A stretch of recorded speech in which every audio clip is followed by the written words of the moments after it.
Hello, welcome to another episode of Loud Noises Podcast, an alternative music podcast. I am Badger. You are. You are Gareth. I am. And that is Paul. It is. Yeah. We are three people who get together every week, despite viruses, to do a music podcast. Against better judgment. Yeah. Probably shouldn't be in a room with you, Gareth. Probably not. No, but here we go. I warned you. High risk. We get together every week, we talk about new music and other things. You've really thrown me off track. I've thrown you off track. I was smashing that intro, and I took yourself so much credit. Fuck you. Anyway, we get together every week to talk about alternative music, whatever that may be. This week we're going to talk about new singles from Lamb of God and Newfound Glory, as well as a new EP from Alkaline Trio, which was a nice surprise. I thought it was only going to be one song, but it was a nice EP. Also, because of coronavirus reasons, there's not a lot of news, and also there's no albums this week. That wasn't because of coronavirus, there just wasn't any albums. Well, I'm sure there is, but not ones outside of our own interests, apparently, because we don't know of ones we want to listen to. Yeah. We decided to do this week like a little show and tell, or hey, have you heard this section, where we gave each other an album that we liked that they never heard of or have heard to do. So I picked for the lads. Should I tell them now? Yeah, go for it. Yeah. I picked for the lads Exit 10 and Remember the Day. Paul threw out as Vision of Disorder, Imprint, and Gareth, in true Gareth standards, gave us Against Me, Transgender, Dysphoria Blues. The lightest of punk I could have gone for, I'll say. Yeah. So we're going to go talk about all those things later on. Everything will be timestamped, and of course we got another round of Don't Trust the Internet. Oh, Yeah. So that'll all be timestamped. If you want to look in the description, jump around, feel free, or you can stick with us now before we actually go into the news, because there's barely any news. So obviously a lot of our news is based around tours being announced and such things. Good things. Yeah, normally. But with the coronavirus obviously taking over the world slowly, everything's fucking cancelled, which we kind of covered last week, so we don't want to bang on about things that have been cancelled. Just presume anything you were going to go to in the next 2 weeks, 2 months, 2 years has been cancelled. Just check your tickets and check with the bands on pages or whatever. Yeah. Also, in regards to this podcast, as we kind of said, me and Gareth probably shouldn't be in a room together right now. Yeah. So we'll hopefully find a new way of doing this and still be able to deliver you new episodes every week. Yeah. Unfortunately, I'm technologically challenged, but I will try it. If that fails, maybe I won't be around for a bit, but that's fine. Or I will be. Who knows? So we hope to be with you every week still, but we'll see how we get on with everything. If you want to keep abreast of that stuff, maybe follow us on Twitter at LoudNoisesPodUK or on our Facebook. We'll keep those things updated. So if there's not an episode or if there's going to be an episode, you'll know from there. Yeah. Yeah, you know all those awesome things you're doing for bands to help them out, like buying merch and streaming their music now on SoundCloud. Because they're giving all the money actually towards the artists. We don't even want your money. Just like shit, share shit, do all that stuff. Free as fuck. Yeah. All I need is validation. That's it. That's all we're doing this for. We just want to be loved. Yeah. And then, I mean, I could do with a fiver, though, to be fair. We're just three thirsty bitches. I mean, looking for attention. After the last few weeks, I could do with a hug. No, you're not allowed, mate. I know. They're advised against it. I know. You've got 2 cats. Hug them. A thorough elbow bump? Sure. Yeah. Sweet. A thorough elbow bump. Yeah. Not some half-assed elbow bump. Oh, no, I don't want to half-assed. Just crack each other's elbow bones. Yeah. I want to hear the bones collide. That's what I want. Glorious. Anyway. Someone hug Paul, damn it. On that note, we'll dive into the remnants of whatever news made it through this week, besides coronavirus. So go on, Paul, do the news. It's all coronavirus. What do you fucking say? So I've tried to stay away this week with all the collections of news from just saying this is cancelled. So kind of trying to stick to actual positive news and funny news. So yeah, the first piece of news is obviously it is a cancellation, but it is also some new dates as well. Yeah. So obviously Creeper was supposed to be on tour in April. Mm-hmm. No chance of that happening. They've officially announced now that it's cancelled and it's been pushed. Well, not cancelled, but been delayed back until August now. Yeah. So they've announced the new dates. It's the same lineup. So it's Creeper, Holding Absence and Wargasm. And date-wise, it is 19th of August in Birmingham, 20th of August in Brighton, Both of those are sold out. London Electric Ballroom on the 21st. 22nd in Manchester Academy 2 sold out. 24th, Glasgow St Luke's is sold out. And 25th, Leeds Wardrobe, which is also sold out. So all the tickets have been moved to those new dates. If you've got a ticket, keep hold of it. If you can't go, obviously you can get refunds at point of purchase, I've said. So there's nothing to stop you getting your money back there if you need to. But it's nice to see that bands are still planning to play gigs. I know it's a few months down the line now, but being a bit more hopeful about, obviously, everything getting better by then. Yeah, I think it's good that Creep are kind of... I think it was inevitable that they were going to have to move this tour. We expected, surely the reason why it's taken them so long to announce what will obviously be cancelled is they actually just want to have some solid dates in place to it's kind of good announce it with. Yeah, it's good that they've kind of announced the new dates with the cancellation rather than be like, we're cancelling it and we don't know what we're doing. Yeah. So it's good. Also, plus side of this, we actually get to listen to the full new album before we see them live. Yeah, that's nice. What you would have expected it would have been anyway, but no. No, don't work like that. I just find it, for me personally, I find it weird that I'll be going to a gig in August. Because usually that's just heavy festival season and no gigs happen in August. So that'll be kind of weird in a way. Also, I noticed that the Manchester is the same day as Knotfest. Oh. So that's me not going to Knotfest. I mean, will it happen? Yeah, will true. this happen? Who the fuck knows? Just add that to every story so far, to be fair, as well. Everything is subject to change because the world is weird right now. Yeah. But no, it's if you're going to do it like this. Give us some extra days to show a bit of hope to your fans. Yeah. Yeah. I like it. It's good to suppose they announced it in August, so it's kind of a safe enough distance away because I've seen some tours that have been rescheduled. November, back end of the year, so it's like we don't have to wait as long as that, but still, if you're looking forward to seeing Creeper, you've got a little bit of a longer wait. But as Gareth said, the bonus is you get to hear the album first. So. And the extra bonus is you don't get coronavirus by watching them. That as well. So, speaking about other things that have been moved back to November. Yeah, Jesus Christ, November. Segway. Parkway Drive. They've announced their new dates for their arena tour. As we say, again, I'm not going to go through all of these now because there's a few dates on there, but it kicks off on the 13th of November in Munich and then ends on the 5th of December in Dortmund.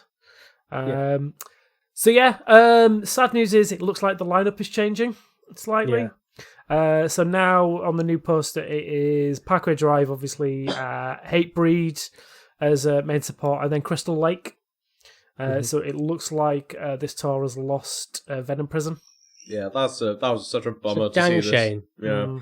I remember when this tour got originally announced, the main focus of us talking about it was Venom Prison on it. We were banging on about it for a while, and it's a shame that they're not able to do it anymore. I presume they're not on it for a reason. Yeah, well, hopefully they've already got something booked at that time, which is... it must be a conflicting schedule. Hopefully a big old, badass solo, headlining tour they already have planned that time. Maybe. Hopefully. Finally, that UK headlining tour. Well, hopefully. It's only been a year and a month since your album came out, guys. Sake. Ridiculous. So, at least that's something for Parkway Drive and Hatebreed fans in EU and UK. True. Yeah. Do you want to try and come up with another segue? Talking of bummers. Wow. Okay. On that note, it's just in there bummers, or it's a bummer. It's a bummer. Okay, that's better. Yeah, there's no homophobia in that. I just want to clarify. It sounded like you were calling them bummers. Oh no, so I want to clear it up for you. Which is rude. It is a damn right bummer. There you go. Good old bummer. Yeah. While Gareth's being homophobic, Rush. We've got a weird announcement this week. Avenged Sevenfold, of all bands, are trying to cause their fans to stay at home. They're doing it in quite an interesting way, though. So obviously, this is the whole forcing people to self-quarantine to help beat the curve of COVID spreading. So they are doing a thing. I'll go through the full details of it. So they're posted on their Instagram, Twitter, sorry. Starting tomorrow, or technically today, as of recording, we'll be joining our friends Warren Lotus in incentivizing people to stay home for a full 7 days and self-quarantine. So they're developing a check-in webpage where you'll upload a selfie when prompted by Avenged Sevenfold via their Instagram stories. Basically, anyone who posts the phrase of the day that they post on their story within 30 minutes on a piece of paper in this check-in thing, 7 days in a row, can then choose any t-shirt, hoodie, or accessory from Avenged Sevenfold's web store. Bit elaborate, isn't it? I mean, I mean, yeah, it's a bit of a weird one. I mean, it means you've got to sit there all day and watch their Instagram stories for this code word. I mean, but then if you're self-isolating, what else are you doing? Something productive or creative? No, you're on fucking social media. Yeah. Do you know what I did today? I redesigned my Twitch page. That's what I did. So yeah, nothing productive. So I mean, the last thing that they did point out, which is quite cool, is that they are also closing their own web store and encouraging people to go out and support independent artists and brands instead. That's nice. Oh, so you can't purchase their merch right now, basically? No. Yeah, so they've closed the store while this is going on. Now that is cool. Yeah. So I'm not a massive fan of Avenged Sevenfold, like musically. Like I think I like the first 2 albums, and then I just kind of dropped off massively. But this is a pretty cool thing to do. I mean, it's a nice way to kind of incentivize people to stay home when they should be doing. It gives people a bit of a nice reward for doing so. And that last bit really like helps support like smaller brands and artists. Yeah, like the free merch thing. That's cool. Like very long-winded way of going about doing it, but like still lovely incentive and nice thing to do. But if more bands of their level and the bands above them who can also do it, fucking dropping like closing down your store to encourage people to support the business. Fucking brilliant idea. Yeah. Just like how these live streams have just caught on like wildfire and everyone's got like a live stream coming up. I'd like to see this like catching on. That's a great idea. I'm interested to see how it actually. I like the idea of it. I'm not trying to besmirch it. No. But I'm curious to see how many people would actually go, oh, I can't buy the Avenged Sevenfold merch. Oh well, I'll go buy small band merch instead. No, they'll just go on Wish and buy Avenged Seven t-shirt off Wish. Yeah. I'll just go on Empiricon or one of any dozens of other metal retailers that sell Avenged merch. I mean, I suppose the thing is, if they're making an active move to try and force people to do that, even if like 10% of like Avenged Sevenfold's fan base goes out and buys a smaller band's merch, that's still quite a bit of money. Like for how much we might rag on them, like they're quite a big band. And anything they can do to help is good. I never rag on Avenged Sevenfold. How dare you? It's because you don't care about them enough. I don't care about them. That's but no, I do. Strong feelings either way. That's the sort of issue, isn't it? Yeah. I mean, to be honest, though, I do like this. I think what they're doing is pretty cool. Fair play to them. Yep. I did see another cool thing that kind of linked into this. Like there was a kind of a Twitter thread going around. Where basically massive bands in the metal community were like tagging a small band that they appreciate and then tagging a big musician to do the same thing. Basically causing like these big musicians to like recommend smaller bands.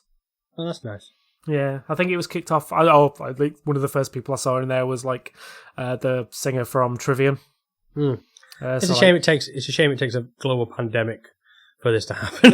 Yeah, but I guess it's one of those things like you don't think about it until it becomes an issue.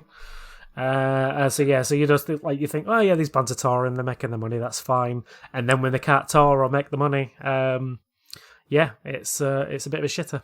True. Yeah. And again, flip side on this like bad news thing is like we're talking about like touring and releasing albums and stuff. Like I'm quite worried that we're going to start seeing some albums getting pushed back. Because one of the things that I saw again online posted was someone made a really good point is like most of the reason that people like release an album on a certain date is because they've got tours booked around that time to promote it. If you can't promote your album with a live show, it's a kind of pointless releasing it.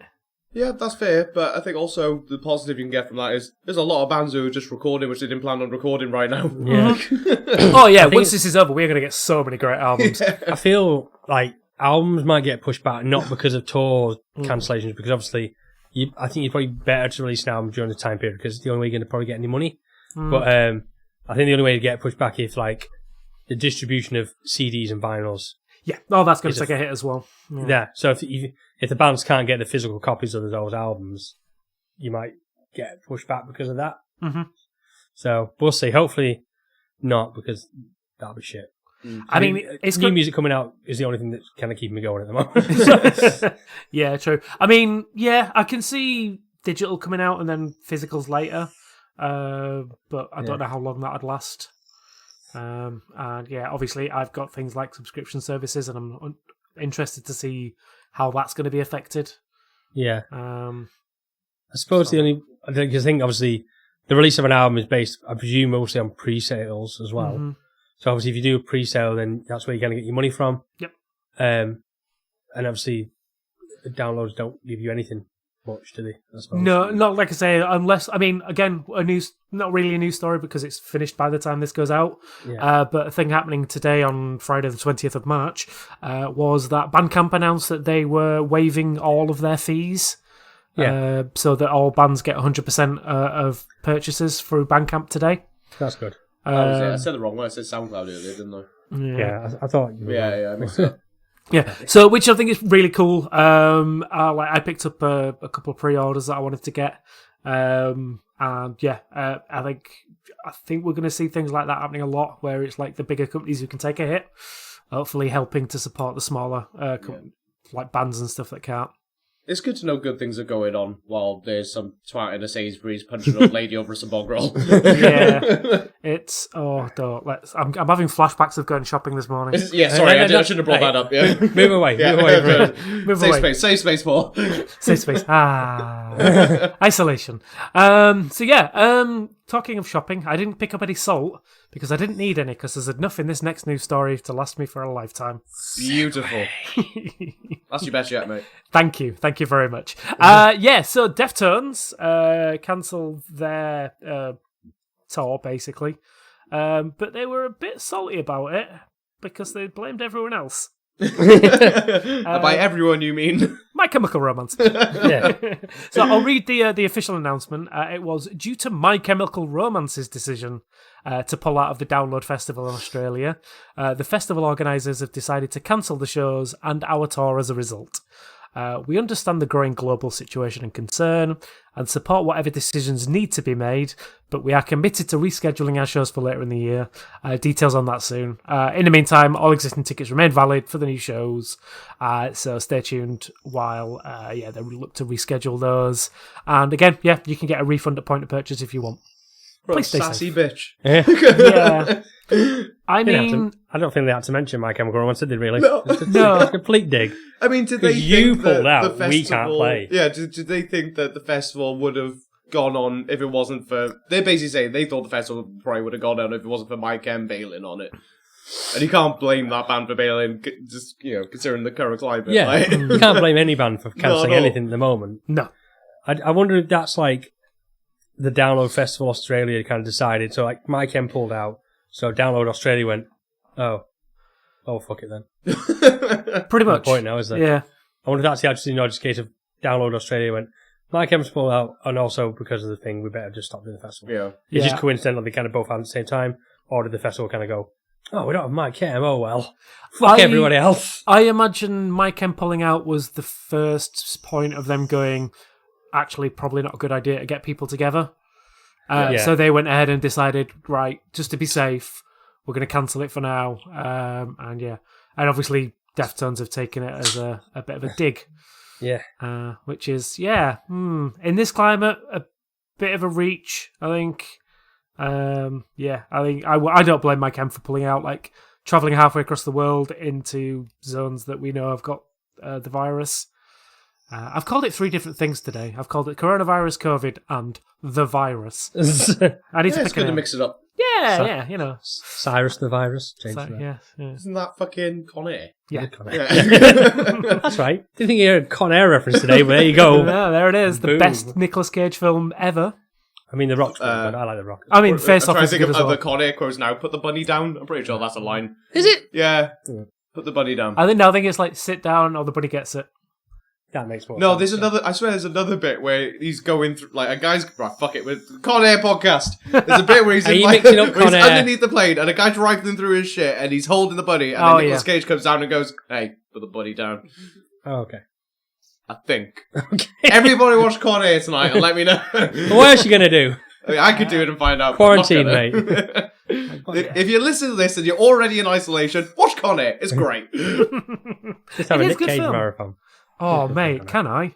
Yeah, sure. National Treasures. 1, 2, and was there a third? There wasn't a third. No. Maybe there should have been. There should have been. The film was mediocre at best. I like this one. Great. Anyway, fucking sidetracked. Then, Deftones are salty. Yeah, Deftones are salty, yeah. Con Air's good. Con Air's good. Con Air's good. And we're all going to die of a virus. Cool. That was the news. That was the news, see? Nice and short and sweet. News, sir. Indeed. In fucking deed. Right. No need flat language. So I'm biding time so I can round up to 21 minutes. So I can time stop 21 minutes. Right, anyway, so we're going to move on to the new music of the week then. So, start with singles as always. Mm-hmm. Lamb of God drops a new single called Momento, Mori. That's right, you thought I was going to say that wrong, didn't you? But I already know the words. So fuck Who taught you those words? Disney World. They have a shop called Momento, Mori. You shitting me, really? It's outside the Haunted Mansion. Of course it is. Of course. I spent a lot of money in that when I was on honeymoon. My favourites. Anyway. So you're telling me Lamb of God have got a single named after a Disneyland? No, it's Latin. It's like, it means something. I can't remember what it means. So you got as far as knowing how to pronounce it, never thought, like, wonder what that means. I did know what it meant a long time ago. I can't remember what it means now. Something about death. Huh? It's something about death, probably. Good cough on cue by Paul then. Yep. Something about death. The thing is, if Paul was good, he'd probably mute that cough. Yeah, I know. I just don't want to let him get away with it. Okay. Paul is good and he did mute that cough. Thank you, Gareth. Let it be known. Anyway, Lamb of God dropped this new song, Memento Mori. What did you think about it, Paul? Sounds like Lamb of God, doesn't it? Yep. Yeah. Well, does it? At the beginning? No, the beginning sounds like, I don't know, fucking death rattle. I quite like the intro. It's interesting. It goes on a bit too long for my liking. So, yeah, for anyone who hasn't listened to it, it's basically like a minute and a half of like some weird kind of atmospheric spoken word thing, with really subdued music in the background. And then it just kicks into a Lamb of God riff. Yeah, pretty much. Yeah, it's a very long song. It's 6 minutes. Yeah, is it 6 minutes? Yeah, I checked. Technically, it's 4.5 because I'm not counting that first half of it. Yeah. Thing is, with the intro, I quite liked it because and I'm not like swatted up my Lamb of God music, but I felt it was quite different for them to do something like this. So I kind of I enjoyed it in the fact that it was something different from what I expected from Lamb of God. But then obviously it just goes into Lamb of God again. Yeah, and then it's like 4.5 minutes of just standard Lamb of God. See, no, I think because I didn't mind the opening at all, but I think it benefited massively because because it did go on for so long, and it was quite like Marilyn Manson-esque. I found it was a bit. Opening. Yeah, but when they did kick in, it sounded heavier than anything they've ever done in that second. When it jumps from one to another, and obviously you'll always get that when you're having. It's almost like heavy music benefits from being creative and doing. Yeah, I know, but instead of just chugging away at it for 5 minutes. I know it sounds silly. It's like, of course, if you're going through something that's quite subdued and then it kicks in, of course it's going to feel loud. But it sounds beastly when it comes in. So I'm fine with it. Like, you know, it didn't keep me enthralled while I was doing it. You know, if someone bugged on an album and it was nothing but like that opening, I'm out. Yeah. But I think it worked really well for this. And like we went on during the last Lamb of God single, just like, there's not much to say about Lamb of God because they just do Lamb of God and no one could say it's bad. They're fucking spot on, like, no matter what they do. But if you're not into Lamb of God, it's just the same thing again. Don't worry too much. But no, I've got no gripe about that opening. Like I said, it seemed a bit off pace for them, but I think it definitely works in their favour because that fucking, when it kicks in, blasted. And it got me far more into this Lamb of God track than most Lamb of God tracks would have in the past. Because I'm just like, it's normally, yep, Lamb of God.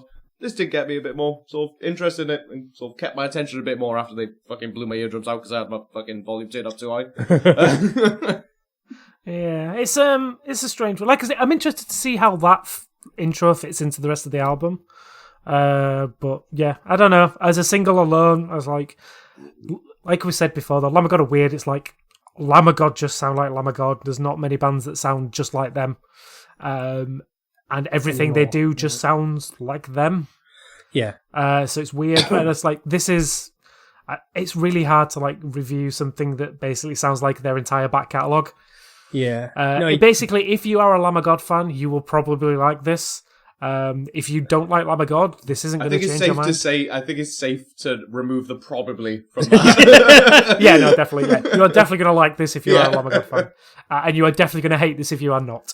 Also, just for your information, I've got 2 meanings for Memento Mori. Oh. So it either means remember you must die, or remember to die. Okay. So, calendar. Yeah. It's Latin. It's a dead language. Who gives a shit? Yeah, exactly. You kind of said it all. I mean, end of the day, Lamb of God. If you like metal or that early 2000s metalcore sound like Killswitch and stuff, then you'll like this. It's just same kind of stuff in it. Yeah. Safe bet. Just with a slightly different intro, but it's fine. Don't worry about it. Yeah, I think that's it. This is like a very safe bet for like this kind of music. Like it's like it's just metal. Yeah, mate. Yeah, mate. Just want some metal. It's some metal. Metal. Yeah, metal. Metal. Yeah. Give it a listen if you're metal. Yeah. Or thinking about becoming metal. Yeah.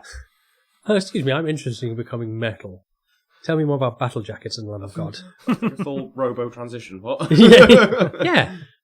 That robot that Light Tenacious D have live. Okay. You seen that? No. Okay. No. I'll show you later. I'll show you later. Okay. I think that song's called Metal or something. I'm not sure. I mean, they have got a song called The Metal. Yeah, and then a guy comes out in a big, massive, like, metal robot suit thing. Cool. Comedy music. Yeah. Anyway, that was that.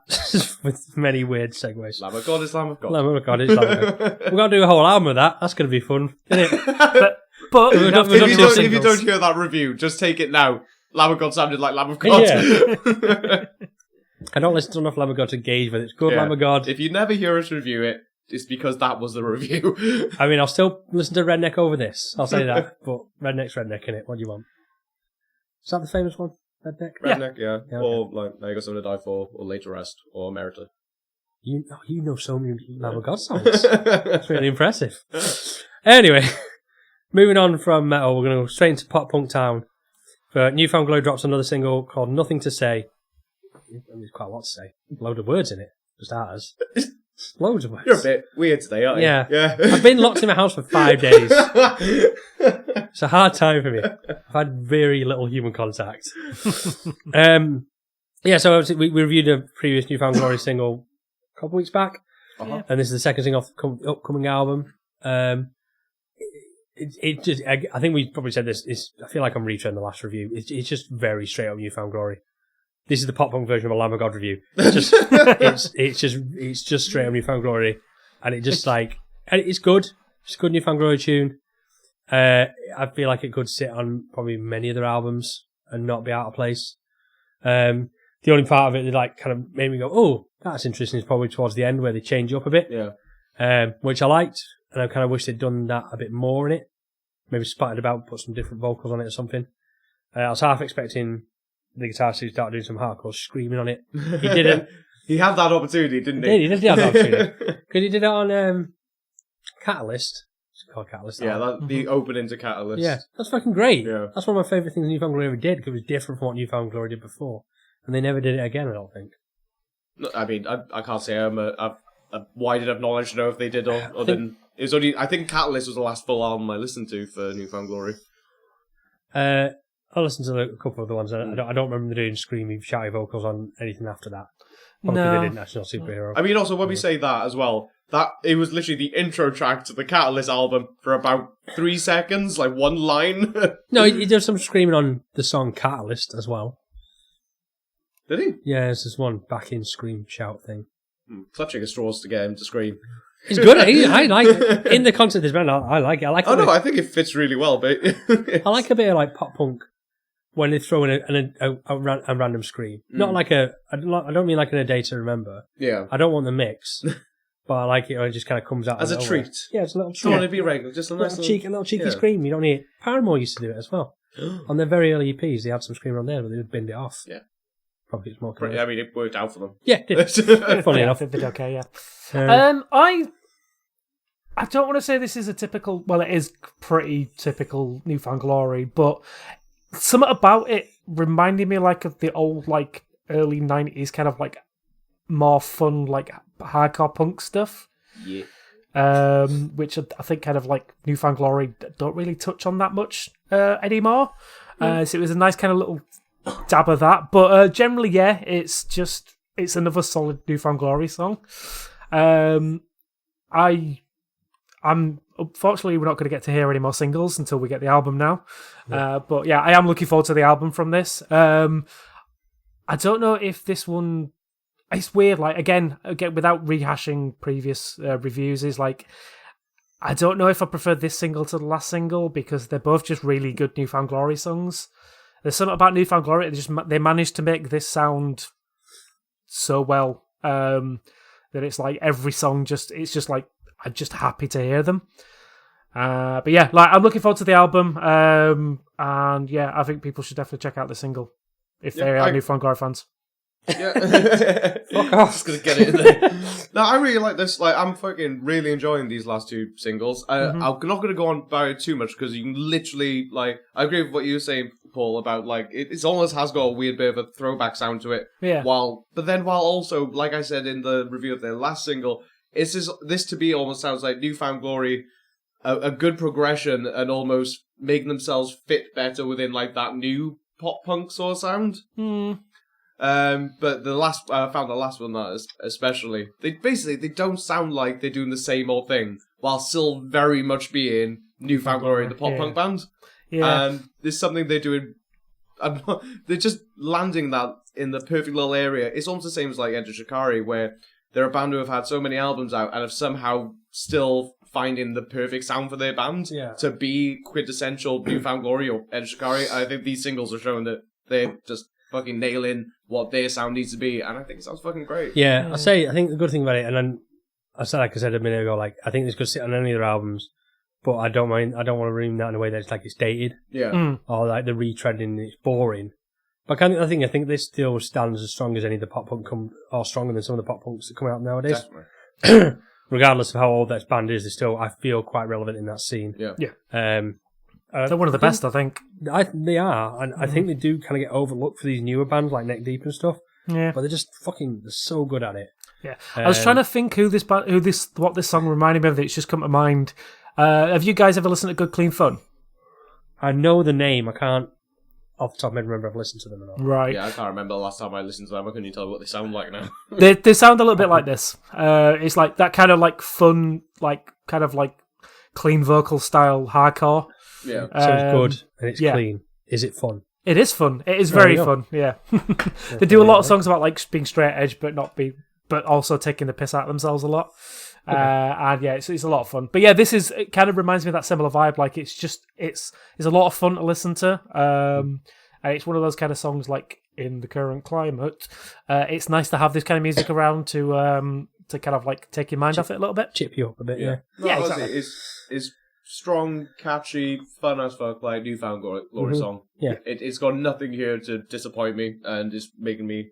I think I'm going to listen to my first full front to back New Found Glory album since Catalyst. Was it all good? No, the single's called All Downhill from here. The album was. Catalyst, sorry, All Downhill. That's what I meant when I said Catalyst. Sorry. No, this is fucking solid. I can't wait for this album. I didn't think I'd be excited about New Found Glory, but I'm having such a good time listening to these singles. Yeah. So listen to it goddamn right now. My advice. I'd say give it a listen. Definitely if you're a pop punk inclined at all. I don't know how you could be in pop punk and not know New Found Glory, but in the case you live in a neck deep bubble. Yeah, maybe. I'd say this is probably a good track. You could probably go into on this track. I mean, I'd always give someone like the earlier albums to start with, but this is probably just as strong as some of the tracks on those albums. Yeah. So definitely give it a spin. Agreed.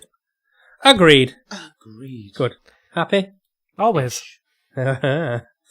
Cool. Right, move on to the EP, then that was the singles, fuck off singles. Move on to the EP of the week, and then we'll carry on with the rest of the podcast, as is the way we do the podcast. So, Alkaline Trio dropped a new EP, and it was meant to be released just before the tour with Bad Religion, but obviously everything's cancelled.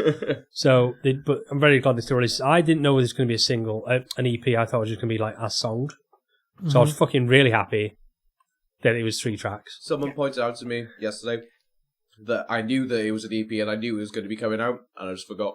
Because I told them, hey, have you seen the new Alkaline Trio? And they're like, look at your messages. I sent it to you like a week ago. I was like, oh, sorry. Yeah. So yeah, I think this is like, I was very happy to get 3 singles, but it left me wishing it was a full album, because these 3 songs are fucking strong. Yeah. Really strong. I think the first one, Mine Fails, really gave me like an Alkaline vibe, like from the Crimson kind of age. Yeah. Like the sort of Crimson, can't remember what the album was after that. They kind of had a particular, Was Fate yours? Was that the one? I'm trying to remember. I really love Alkaline Trio, but they're keeping their discography in my head straight is. I'm trying to think of which order it went. Anyway. Yeah. But I like kind of really vibe to it, and it's like, it feels like it goes on for a while, but in a good way. Like, I don't get bored of it. It just feels like a nice length of a tune. And it's just like, keep getting me very happy. And then went to Radio Violence, which I think it feels like a slightly different Alkaline Trio. Again, fucking loved it. And then also the last track, Smokestack. It's like an acoustic, almost, it kind of reminds me of like a Green Day acoustic song in a way, when Green Day were good. Yeah. Just clarify. Well, this is what I was thinking to myself. It's like, considering that Green Day have managed to skullfuck their credibility into all oblivion, it's nice to have a band like Alkaline Trio come out and just release like a classic Alkaline Trio sound, and somehow manage to do the Green Day sound better than Green Day have ever done it. Yeah, exactly. That's what I mean. Go on. I was going to say, like, I'm not a massive Alkaline Trio fan, like, in so much as, like, I like everything I hear, but any time I've ever sat down to listen to them, I've just been like, yeah, this is cool, and then I've moved on to something else and forgotten about them. But every time I hear them again, it's like, kind of like reignite that love for it and stuff, but it's like, they're one of those bands that have just been kind of like in and out of my subconscious. So, like, getting a new Alkaline Trio thing out of nowhere is like, I didn't get that initial excitement of it, like, oh my god, there's a new Alkaline Trio EP to listen to. I was like, oh, okay, cool, something nice. But no, I genuinely like enjoyed this. Like, I think, as you said, like just describing the singles there, like there's a nice range of different sounds between each song. In so much as, like you say, there's like a classic Alkaline, there's like something with a bit of a new edge to it, and then the acoustic one as well. And yeah, it's nice to see like bands doing like genuinely interesting punk. With like playing with their own sound and just playing with the genre a little bit. I really enjoyed this one. I'm glad it came out and I listened to it. Probably give it a few more spins. Obviously, I've only had a chance to listen to it a couple of times today, but I do want to go back and give this a proper listen to, because everything I've heard from it is just like, it is genuinely enjoyable, and it's nice to get this out here. Indeed. Pass over to the resident punk expert. Hi! Go on, cut just the punks. Well, it's not just that. It's like, I fucking love Trio, and this literally is for a 3-song EP. It just ticks all the boxes that I want from Trio. Yeah. So, also, what I realised, so when it first kicked in the Mine's Like Minefields, and it's got the whoa-ohs, like, in the distance. Gotta have your whoa-ohs. Yeah, I did get instantly worried, though. I'm like, this sounds like New Blink. No Skiba. No. Not on Trio. But no, it literally kicks straight into a very sort of comfortable Alkaline Trio song, which is perfect. Like, it's a spot on exactly what you want from Skiba-led vocals Trio song. Lovely. But I didn't realise how much I missed Trio until it kicked into Radio Violence, where Dan had the lead vocals, and that made me feel even more comfortable and more happy that it's just like, oh, yeah, these guys do it so fucking well. Also, that Radio Violence, that instant riff and like little fucking drum beat, like that little kickoff, fucking, I guess you going. Like, as soon as I heard that, I was like, yes, mate. Well, that came on, I was like, ooh. Yeah. But no, it's the whole thing has a very familiar feel to it, which is I think probably the most perfect thing you can do if you're just dropping an EP to sort of like tie people over between. Yeah. It's like a lovely little taste of just like, you know, you love it. There you go. But no, it's fucking spot on. But it's so well done to sort of encapsulate like what you want from this band within 3 songs, and they do it so well. Yeah. I was gonna say that the last album before this is this thing. Curse. Yeah, that was the last album. I remember that album, and I remember liking it. But I didn't revisit that much. Whereas this EP, I think is a lot, like, it's fucking really strong. Yeah. It was a good album, that last one. Yeah, I just definitely worth a listen. It's worth a listen, but I just don't think it had the revisibility. Like, I think the one before... From Here to Infirmary will always stay my, like, end-all and be-all, personally.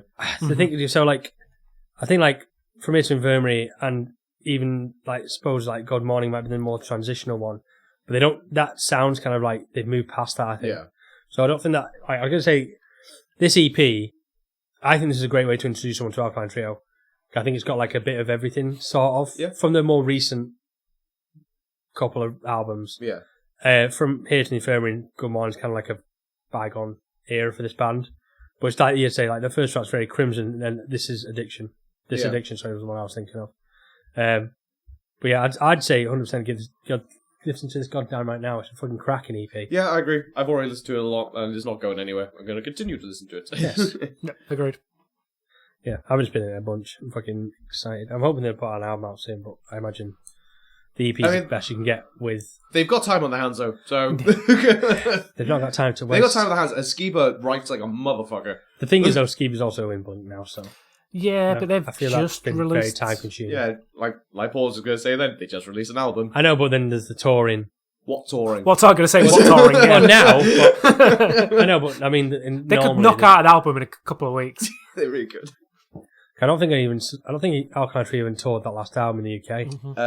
They didn't actually. No, I think you're right. They released that in 2019. Last time I saw Trio was 2016, 2017, I think, and that was on This Is My Shame or whatever the album's called. I'm trying to think when I saw, because I saw they were co-headlining with NoFX into the UK tour. I think that might have been after when I I think that was like 2016 though. Yeah. Doesn't matter. They haven't come around a while. Yeah. Come on, bitch. Come on. Once Give me Trio. When the Corona thing's over. Oh, sorry. Yeah. Yeah, obviously. Because if you announce it, you probably I have to briefly forgot about that and was happy. Sorry, mate. Oh. Yeah, listen to that EP, goddamn right now. It's fucking cracking Alkaline Trio. Agreed. I do love my Trio. Anyway, so that was it for new music. Short and fucking sweet. Next week, if we manage to record Corona hasn't got us, we'll be talking about the new Milk Teeth album, which I'm very excited about. Yeah. And whatever else comes out. So that's something to look forward to. Yes. Yes. Yeah. So anyway, so now we're going to move on to like a newish segment, I suppose, which I've not really given a name. I think you'll like this. Yeah. Something along those lines. Hey, have you heard these? There's another one that I came up with. Yeah. Because that's what you say to people. Hey, you heard these? Maybe we shouldn't have a title. Yeah. What's that? This segment's called We Didn't Have Much to Talk About This Week. Please like this. So, like this, mate. So basically, as I said at the top of the episode, so we picked an album each that the others hadn't heard before in an attempt to get us like something we never heard before and just to talk about something that each of us enjoy. So, I guess I'll start first because that's the way Paul wrote it on the doc. Yep, and I need you to keep my pictures in order. Yeah. So Don't fuck me. I brought forward the band Exit 10 and their debut album Remember the Day. It's a very short-lived band because they only released 2 albums and a couple of EPs. So I'm just going to quickly pull up my wiki page so I can remember all the interesting facts. You don't know them all up Do we have to give facts? I haven't Googled anything. Sorry, I'll go on the wiki pages. Okay. So this album came out in 2008. And I presume neither of you heard of Exit 10 at all before this. I'd heard the name. Because I used to buy Kerrang a lot. Oh, okay. And this band was everywhere for the brief minute. It was around the Kerrang world. Yeah, I remember hearing the name, but I don't think I ever listened to them before. Yeah, I'm in the same boat. Yeah. So I kind of got into this band like, I think it was around 2006, 2007, just because I remember listening to them before this album came out. Mm-hmm. And I think, thanks for sparking my memory, Gareth, because I think it was probably because they were mentioning Kerrang and stuff. I think there was a Kerrang compilation CD, and I think it's the only time Kerrang ever fucking did it. It was called New Breed. And it had like a load of new bands on that you never heard. Yeah, it was great. So I'll probably actually listen to it. They should probably do that more, because it was really good. I found loads of bands, and Exit 10 was one of the bands that was on there. I fucking love this album and this band in total. They weren't the biggest band. I managed to get them to play at my local pub. Really? Yeah, go and play the Witchwood. When I say it's got a music venue on the back of it. It's not a really big music venue, but it's got. So I managed to book them on there. So you didn't just push the pool table back a bit, no? No, they were on the pool table. No, that's a proper venue. Yeah, I've played it. I think it was like literally one of the first gigs I ever put on with a proper band, because I remember getting the list of the rider, and I bought every single item that was on the rider, thinking I had to, and then when they got there, they were like, "Holy shit! Oh fucking hell! No one ever buys the whole rider." I was like, "Do you remember what the rider was?" There was a bottle of Jack Daniels, some beers, fresh fruit, like sandwich making stuff. I know the back of Richard. I know Crisps. It's like the fucking. What is it? The holding pen? The band room. Did you did you put out a nice spread for them? Did you have try and find? It's a piece of shit. Like that room with like I would not eat in there. To the fucking side and fucking wallpaper hanging off, and stickers everywhere. And smells like arse. Again, this was in 2007 or something, so it wasn't as bad. I just got an image. You just get a little fold out table, put a nice little tablecloth on. It was good. And put into comparison, that's the first gig I ever played. I literally must have spent like £100 on a ride or something stupid like that. Yeah. Fast forward like a couple of years down the line, I put Heart in Hand on, and all they got was a packet of crisps and like 5 microwavable meals. Because by that time I was like a cunt and savvy. I know what you're doing. You're not getting hot meals. 5 microwavable lasagnas, motherfuckers. Yeah, you're not getting a bowl of green M&Ms. When I put Heart in Hand on, it was in a venue in Manchester that had they serve food. Mm-hmm. So I could have easily just spoke to the venue, like, can you feed this band? No. Can you heat these lasagnas up for me, mate? Microwave this lasagna for me, please, buddy. The band were not happy. No?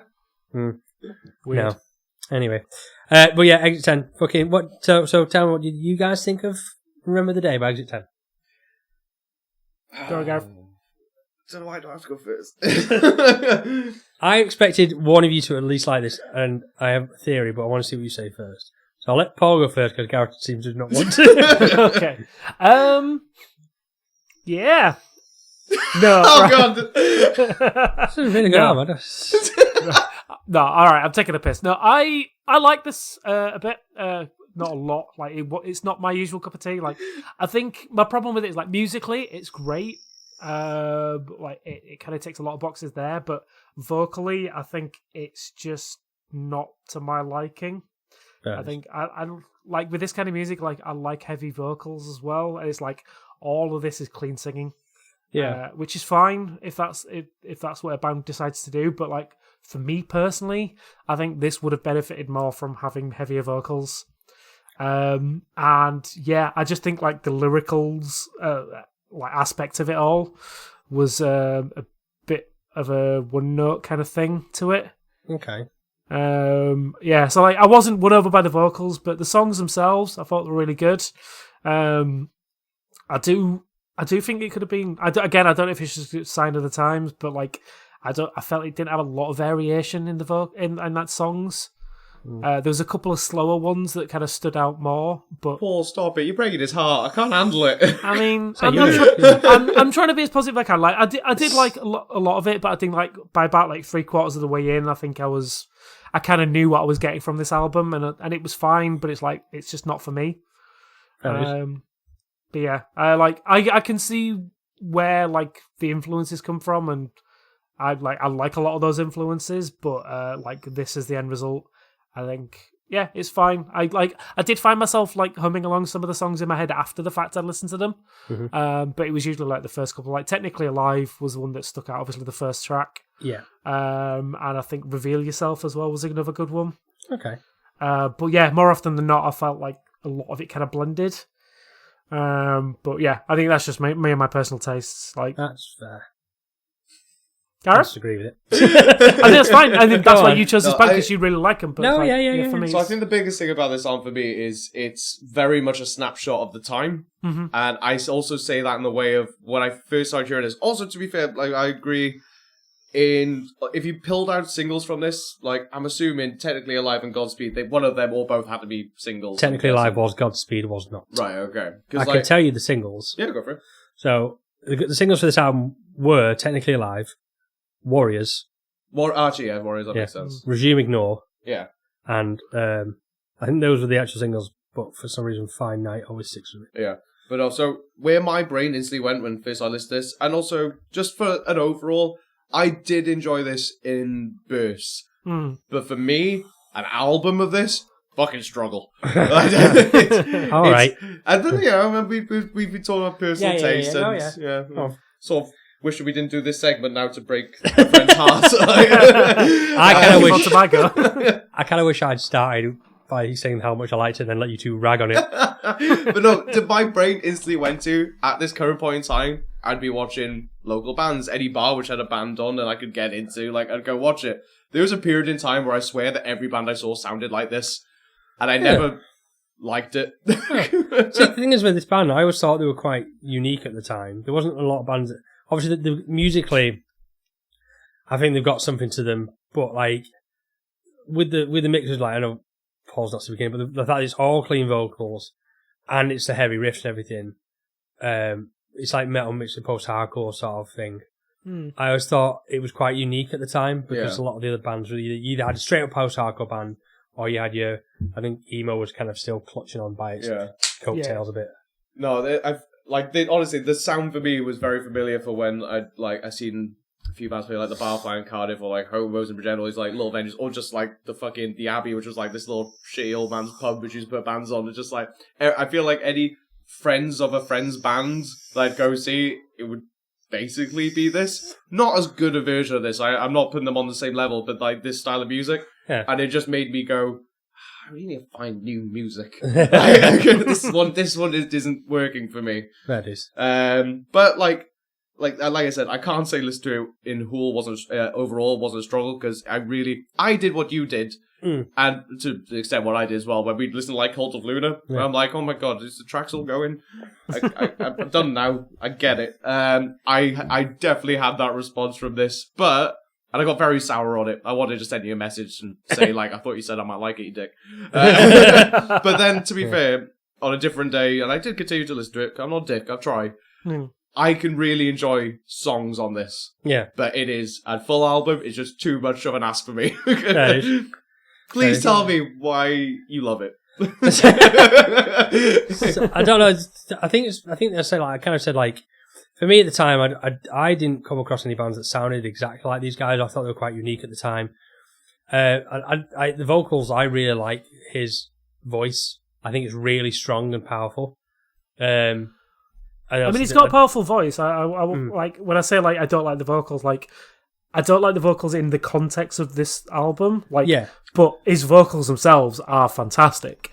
I just think it just didn't suit the music for my tastes. That's all. Fair enough. That's fine. I think it's just like, I mean, I've gone to this band and stuffed a couple of like rough EP demos they put out. Like Fine Night for me, I fucking love that song so much. It's even to this day, it's like 12 years after it came out. It's still, if I put it on, I'm just fucking loving it. Yeah. I listened to this week. I'll just fucking sing along, fucking have a great time, fucking enjoying it. I do understand the bit where you say like it can be. When I was listening back to this after such a period of time, I understand where you might struggle as a whole, because I think sometimes not every song is a standout. I think they're all really good songs. It's not all of them are standout songs. Yeah. But I think there's enough such strong songs there and parts and whatever else. I think it's just very well written. Was this the debut album? This was the debut album. Prior to this, they had 2 EPs. Yeah. And then they did this, and then there's a second album, and they kaput. They fucked off. Yeah. And became a new band, and then they just stopped altogether. So I think the next band after is called I Am Giant. I can't believe they split up after they got the full rider of you. I know, right? I mean, obviously, I don't know if you maybe... I mean, Gareth excluded, because you've already said back in the day you wouldn't have liked this anyway. Well, but to be fair, the only sort of extra thing I'd put on that is, if I had a friend who's really into this and sort of introduced me to them, I probably would have got behind it, but it still wasn't ever what I was looking for, and I felt like I used to try and go to anything like I said I can get to, and if like my local if a pub down the road put a band on, I'd go see it, and there's something very familiar about this. I think just to kind of put into context though, so like in 2008 when this came out, in Kerrang gave it 4 out of 5, Metal Hammer gave it 9 out of 10, Rock Sound gave it 8 out of 10, so it was getting like strong reviews. I think the thing is, when I picked Exit 10, I was like torn between this album and the second album, because they did change the sound quite a bit on the second album. It went more kind of chilled out, I suppose, in a way. Still had some riffs and everything, but it's like more like grand kind of thing. So I didn't know, and now 2008, this was my favourite album. I wanted to get on the second album. Now I listen to the second album a lot more. Oh, cool. So I was tempted to try and give you the second album, but I was like, start at the beginning. Yeah. You know, it's got riffs in it. You guys like riffs. Fuck me. me. Like riffs. Also, this band supported Deftones, so I thought I might have got a shoe in with Paul. Apparently not. No, and sorry, now you've lost me entirely. And they're all, and I feel like they're also very heavily influenced by Tool, so I thought I might have got you on that part. I forgot about that. There's a very straight up like Tool part. Yeah, I can't remember what song it is. Was it something to say? Is it the last track? Possibly. There's a part in this which seems like they were desperately trying to be Tool and then gave up at one point and went, right, we can't carry this on now. Go back to what we do, because if we go any further, we go too deep into Tool territory and we'll be found out really quick. I forgot about that. It was pretty cool. Yeah, it was pretty cool, to be fair. So that's my premise on the thing was like, you guys like riffs, and there's Tool bits, and this boy Deftones, so maybe we'll get in. But no, swing and a miss. What are you going to do? I think it's really good. If for anyone listening, if you like your kind of post-hardcore, more technical, it's not technical metal, I suppose, it's more, it's got some techie bits in it. It's definitely a lot techier than some of the bands that came out around that time. Like, I'll give it, like I say, I felt like I came across a bit more negative than I wanted to. Like, I genuinely thought, like, musically, they're very good. Like, definitely good musicians. And I think, for the basic song style they're going for, like, probably one of the better bands out there at that time. I guess I think it's just the fact that, the overall sound was just a bit lost on me. Like, but if you do like that kind of techier side of, like, the kind of, like, melodic post-hardcore stuff, I think you won't go wrong with listening to this, to be fair. No. Yeah. I think I don't argue with the reviews of this at the time. I think it was spot on for the time, but unfortunately, at that time, it wasn't winning me over, and I still haven't come round, unfortunately. No. This, I understand that. It's one of those things where we review, I think we're going to get more of this as we go on with these albums. Oh. Sometimes you review stuff, or you talk about stuff that came out 12 years ago. Yeah. And 12 years ago, it was fucking fantastic. And now it's still good, but sometimes in age. I think this is still as good as it was when it came out, obviously. But I understand introducing it to new people now, it might not carry. Yeah, but it's not the quality that doesn't carry. It's just times change. Yeah. Like, it's not like this is bad music. Like, we say that a lot of the time. If you ever sounds like we're shitting on something, it's very rarely we're going to say, like, they can't play guitar for shit. Or he sounds like a prick, like, he can't barely sing. It's like, that's never normally the case. It comes down to personal preference. Yeah. And that's very much the case for me on this one. Mm-hmm. So, you're going to never listen to this ever again? You can take up songs away? I mean, I'd love to lie to you and say that I'll keep listening to it, but I'm not going to listen to this again. This is very far away from what I listen to, I'm afraid, mate. Yeah, I'm the same. Like, I mean, no. I thought you might say no. Well, no, I mean, like I said, like there's in short doses maybe, but like it's not a sound I particularly gravitate to, and I'm probably not going to go back to it, unfortunately. That is. Well, fuck you both. That's fine. Now you can shut on our music tastes. I appreciate your opinions, but they're wrong. I have a feeling that Badger's opinion on both of our picks has changed dramatically all of a sudden. They're both shit. Yeah. No. Sorry, Exit 10. I still love you. You're never going to come back. They teased a reunion last year and then never happened. Really? 2000, actually, no, 2 years ago. You should have swayed those. Like, I'll book you again. I'll give you a full rider. I'll give you 2 microwave meals each. Yeah. All right. Well, that's my hopes and dreams shat on. So we'll move on to. I knew this would fucking happen. Terrible segment. No, go on, Paul. Tell us what you made us listen to this week. I made you guys listen to the second album from Vision of Disorder, Imprint.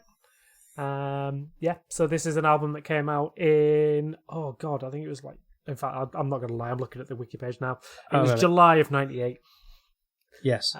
So it is, fucking hell. July of when, sorry? 98. Fucking 98? Can you not tell? Not really, no. That is. 22 years old. Yeah. What are your guys' opinions? I mean, by instantly, I feel like me and Badger disagree. This doesn't feel like 98 for me. This feels very 90s for me. See, I feel like this is so. Paul, I was very confused last week. I'm sure you said this is the band that got into hardcore. Yeah. and I was very confused by the fact it doesn't sound very hardcore. To me, this is more metal. Like I feel like this is what they were doing before nu metal was properly invented. So this is what bands were kind of messing around with this sound before nu metal finally got cemented and became a genre. Yeah, I will also say that this isn't the album that I was initially going to go with. So I was going to go with the first album, which is a bit more of that kind of like old school hardcore sound to it. This one kind of has a bit more metal elements to it. But I went with this one because this has got, in my opinion, probably the stronger songs of the two albums that I was going to go with. So that's why I went with this one. Fair dues. Yeah, there is some hardcore elements in it, and I can hear parts. But overall, I could automatically tell it was 90s. I didn't even look at the Wikipedia page. I could tell by the style of music and the recording quality. I'm not surprised to find out it was on Roadrunner Records. No, that is not surprising. Yeah. Right. I found it was all right. It just. I think the vocals were a bit weird because some of them were like straight up that kind of 90s crone thing, like a bit in flats. And then sorry. Okay, just wanted to make greedy.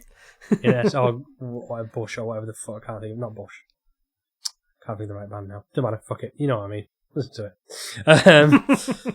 Yeah, I think this would have been like if it was. I'll tell you, it's a very interesting listen, and I could understand if you were grabbing this back in 1998. I think this would have probably made you fucking go, "Oh fucking hell, what's this?" It's a bit different, isn't it? But now we're like sat at 2020. It's like I feel it's a bit dated. But to put that to aside, I think it's a very interesting record with a nice mix of different things in it. So, but for my personal thing is those things are, unfortunately, you're trying to be as bad as you can. I think we kind of said this in kind of a similar thing in the Code Orange review, where that kind of sound of nu metal and whatever else is just kind of, I'm just a bit done with it. I'll revisit my old classic favourites, but I don't want to find a new nu metal style band now. And I understand they're probably not classed as nu metal, but I just feel like it's kind of the parentheses to nu metal. Yeah, if that makes sense. Yeah, I guess fine. Like as far as like talking about this being like a straight hardcore album, obviously it's far from that. It is to be fair, I think this band has a great balance in this album of not of using sort of going with their strengths and using it quite well. What I found really bizarre, and if I'm completely alone on this, said fair dues, but this dude's clean vocals, which Badger's saying sounds like Creed. It's those like that opening track, like what you are when you do hear the clean vocals. It well reminded me of like the newer clean vocals from Every Time I Die. Yeah, I was just hearing a bit of like Keith Buckley in there. I'm just like, is he just gonna like? I think Badger will probably shoot me down for that now. I think he's trying to kick you under the table. Yeah, I think you killed him because he's not speaking. Yeah, well, he's urinating. Oh, okay. That's why he's not saying that one. This is why I get to say it out. So he's pissing on you. Yeah. I really enjoy it. I think this band did a really good job of like separating their fucking like absolute madness with some really nice like clean bursts, sort of not overused, kept it within the hardcore. Really enjoyable. The thing I liked about those vocals, without jumping to my point where I try and defend it against Badger, is like the thing I liked is like it kind of had like that similar vibe, like with Life of Agony when they did the kind of verge towards like the heavier stuff. Yeah, they kind of had the similar vocal style to that. Yeah, which is something I loved back in the day as well. I think that definitely lends itself into what Badger was saying though, with a voice of the time. Which definitely, yeah.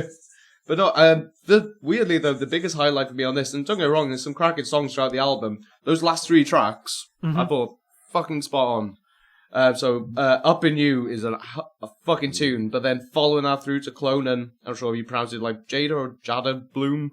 Jada Bloom, yeah. Yeah, those 3 tracks, but especially with the burst of Up in You, I think I really enjoyed that track. Those 3 tracks, fucking spot on. Like I went back after listening to the album through a few times. I ended up just going back and just listening to those 3 over quite a bit. Yeah. I just feel like they just lended themselves really well and great for the finish of an album. Yeah, I should probably mention, never fucking heard of this band. No. Never come across them, never listened to them before. So I was quite happy with this to be introduced to this. So yeah, cheers. I found it most interesting with this band that so when I found out when I established that they were from the 90s or early 2000s, and then a bit of quick research on the wiki page that they were still kind of active not long ago. Yeah, they were down 2 years ago. Yeah, so I kind of at first I'm not surprised I haven't heard of them. Well, I was surprised I heard them because you suggested it, so it's probably niche. But then I was like, oh yeah, so it's from the early 2000s, late 90s, something. So, and that's kind of the time when I was just about getting into music. Yeah. So I could have easily passed these by.